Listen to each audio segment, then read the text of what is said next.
the abortion issue. Specifically, would you be willing to sign the Right to Life pledge banning all abortions under all situations?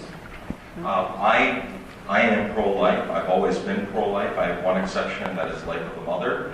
And out of all the candidates running, well, actually now I think it's 3 of us, Anna, Janet, Paul Walden, and myself, with Jean dropping out, I'm the only one that has actually got a voting record. So instead of just saying that I'm pro-life, I've actually got a voting record that everyone can look at. I'm strongly against partial birth abortion and 100% pro-life. There's no ifs, ands, or buts. There's no gray area for me on that issue.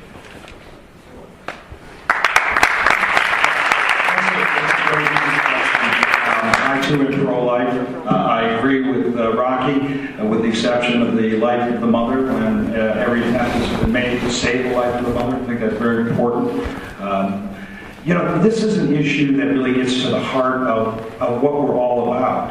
I mean, the life issue is something that we can't sacrifice. We all saw this healthcare debate where we thought that one member of the delegation for Michigan was going to stand firm for the principles that we believe in. We put our hope and our faith and our trust in this guy.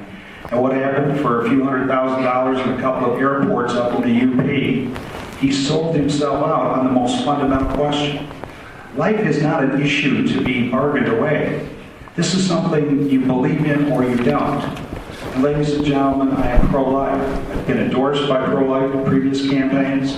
I look forward to meeting with the Right to Life of Michigan organization coming up, because I'm right on the mark with every one of the issues that they're concerned about.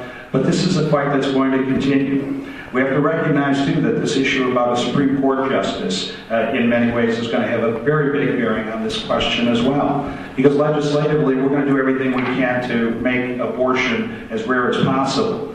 But until we elect a conservative president, we're going to continue to see people like Jennifer Granholm on the short list. And if that doesn't scare you, I don't know what would, frankly. So, yes, pro-life, we're going to stand for those principles day in and day out.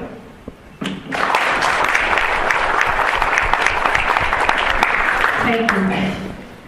There's been a lot of attention given to the legislation in Arizona this week regarding border security. Our state shares a border with Canada. Stand on immigration. Well, that's a great question, and it is an important issue. And I'll tell you this, I stand with the people of Arizona who, and their legislature and their government, who have said this is a fundamental issue. I find it remarkable. Look at the Constitution, Article 1, Section 8. One of the delineated powers of Congress of the United States is the issue of naturalization. And, they've done everything else they shouldn't be doing, but they've ignored their responsibility. And I admire the people of Arizona who said enough is enough. There are 500,000 illegal immigrants in the state of Arizona. There was a rancher, good guy from what I understand, what I read, not far from the border, who was murdered by illegal immigrants not too long ago. It is their right and their responsibility to defend themselves and their families. And this administration, this Congress has been irresponsible in not defending our borders and protecting the people of this country. I'll go to Washington and do just that. And things like birthright citizenship. I'm not even sure it exists in the first place. But we need to take steps like that.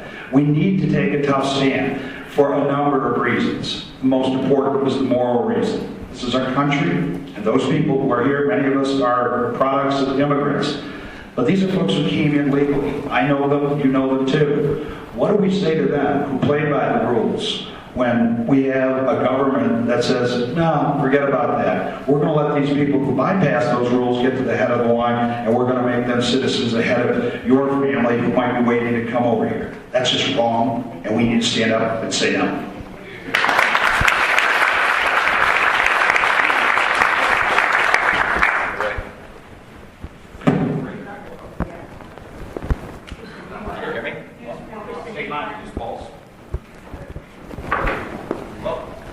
Can you hear me now?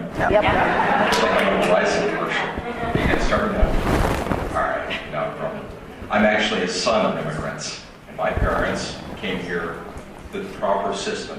Do you remember, many of you may know were immigrants, or 20 years ago, do you remember the system, the sponsorship system? Whatever happened to the sponsorship system? We don't have it anymore. You go through a lottery system now. I'm totally against the lottery system. Furthermore, many of you know that I've been a champion to fight for not just illegal immigration, but legal immigration in a different form. I agree that Arizona, the exact question was, do you support what Arizona did also? And yes, I really do, because all they did was codify federal law. They codified federal law. They said the federal law will be enforced in the state of Arizona by Arizona law enforcement.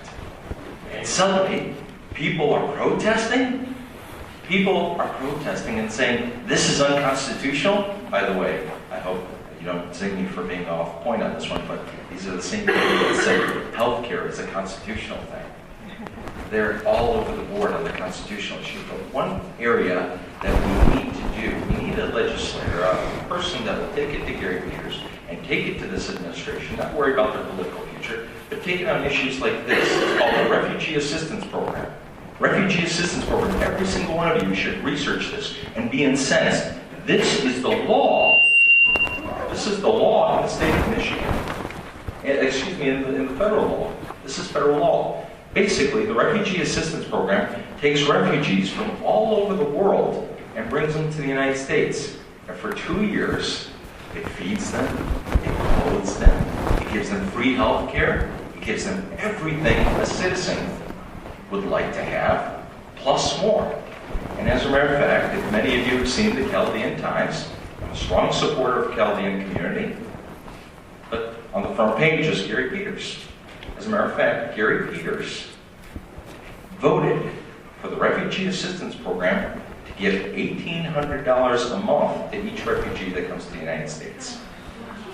When I was in the Horn of Africa, I learned that 50 to 70,000 Somalis come to the United States every year under the Refugee Assistance Program. If you drive through Madison Heights lately, you'll see a lot of them. They're all over the world. They're all over the country now. So we need to stand up against illegal immigration, secure our borders, but secure them smartly. And last but not least, we also have to work against legal immigration that is hurting our country and putting Americans last. And that's what I will do. I love my country more than anything. And I love you. And